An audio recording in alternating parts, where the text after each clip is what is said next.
নমস্কাৰ বন্ধু বান্ধৱীসকল, আপোনালোক সকলোকে মোৰ ইউটিউব চেনেল কাচিয়লিলৈ স্বাগতম জনালোঁ। আজি আমি DLED এন্ট্ৰেন্স এক্সাম হৈ যোৱা কুৱেশ্যন পেপাৰখনৰ আনচাৰবোৰ ডিছকাছ কৰিম। তেতিয়াহ'লে বলক আজি ভিডিঅ'টো আৰম্ভ কৰোঁ।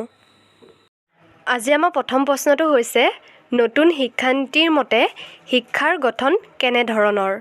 এই প্ৰশ্নটো মই আপোনালোকক বাৰে বাৰে কৈছিলোঁ। শিক্ষানীতিৰ নতুন গঠনটো হৈছে 5+3+3+4। 2 নম্বৰ প্ৰশ্নটো হৈছে মৌলিক অধিকাৰৰ ধাৰণাটো কোনখন ৰাষ্ট্ৰৰ পৰা লোৱা হৈছে। শুদ্ধ উত্তৰটো হৈছে মাৰ্কিন যুক্তৰাষ্ট্ৰৰ পৰা লোৱা হৈছে। 3 নম্বৰ প্ৰশ্নটো হৈছে 1 GBত কিমান MB। উত্তৰটো হৈছে 1 GBত 1024 MB। 4 নম্বৰ প্ৰশ্নটো হৈছে ইয়াণ্ডাবু সন্ধি কাৰ কাৰ মাজত হৈছিল। উত্তৰটো হৈছে ইয়াণ্ডাবু সন্ধি ইংৰাজ আৰু মানৰ মাজত হৈছিল 1826 চনত।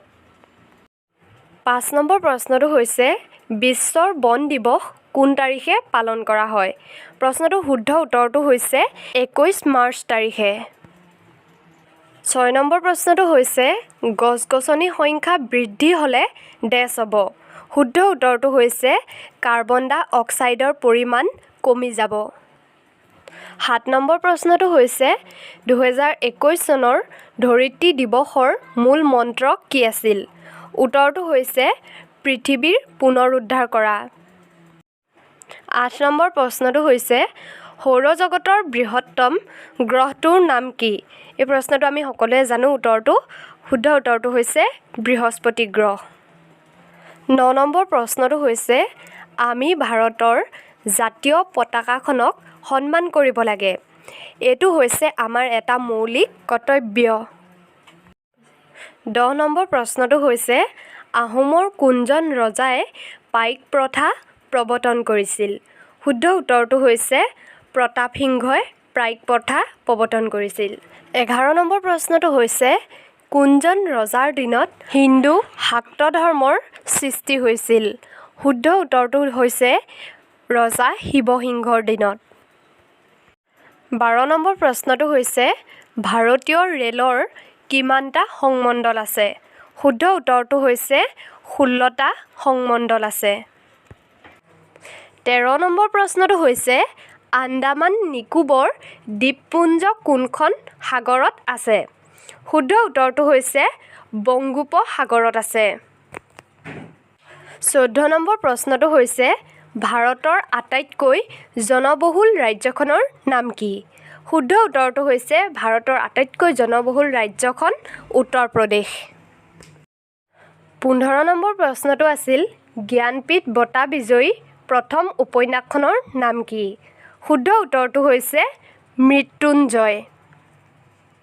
16 নম্বৰ প্ৰশ্নটো হৈছে পক প্ৰণালীয়ে ভাৰতৰ পৰা কোনখন দেশক পৃথক কৰিছে।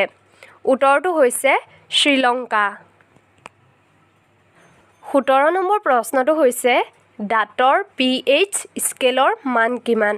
উত্তৰটো হৈছে 5.5। 18 নম্বৰ প্ৰশ্নটো হৈছে বায়ুমণ্ডলত আটাইতকৈ বেছি থকা গেছবিধৰ নাম কি। শুদ্ধ উত্তৰটো হৈছে নাইট্ৰজেন। 19 নম্বৰ প্ৰশ্নটো হৈছে NDMAৰ সম্পূৰ্ণ নামটো কি। উত্তৰটো হৈছে national disaster management authority. 20 number প্ৰশ্নটো হৈছে লোকসভাৰ অধ্যক্ষজনৰ নাম কি। শুদ্ধ উত্তৰটো হৈছে ওম বিৰলা। 21 নম্বৰ প্ৰশ্নটো হৈছে কোন আহোম ৰজাৰ শাসনকালত মোমাই তামুলীয়ে বৰবৰুৱা উপাধি লাভ কৰিছিল। শুদ্ধ উত্তৰটো হৈছে ৰজা প্ৰতাপসিংহৰ দিনত।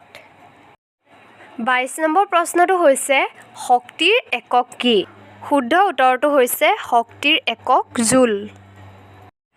23 নম্বৰ প্ৰশ্নটো হৈছে অসমৰ মুঠ জিলা কেইখন।